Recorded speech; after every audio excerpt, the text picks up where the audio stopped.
दहशत गर्दों ने बलूचिस्तान के अब्दोई सेक्टर में पाक ईरान सरहद पर सिक्योरिटी फोर्सेस की चौकी को निशाना बनाया है।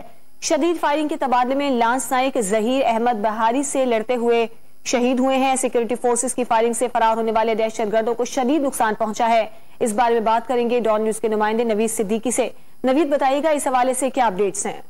नवीद सिद्दीकी से राब्ता कायम करने की कोशिश कर रहे हैं। शदीद फायरिंग का तबादला हुआ है और ये भी आपको बता दें कि लांस नाइक जहीर का ताल्लुक नोशकी से है, जो कि इस हमले में शहीद हो गए हैं। दहशत गर्दों ने बलूचिस्तान के अब्दोई सेक्टर में पाक ईरान सरहद पर सिक्योरिटी फोर्सेस की चौकी को निशाना बनाया है।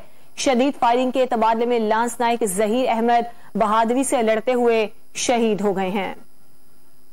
इस पर बात करेंगे डॉन न्यूज के नुमाइंदे नवीद सिद्दीकी से। नवीद, बताइएगा ISPR ने मजीद क्या बताया है?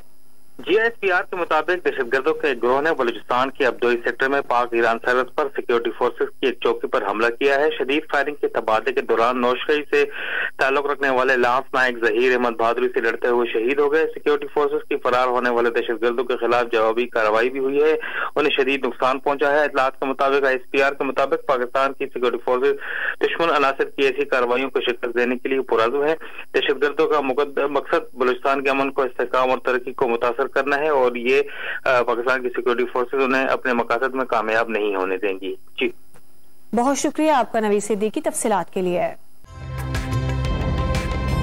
ताज़ा तरीन वीडियोस के लिए हमारा YouTube चैनल सब्सक्राइब करके बेल आइकन प्रेस करिए ताकि आपको मिले हर अपडेट सबसे पहले।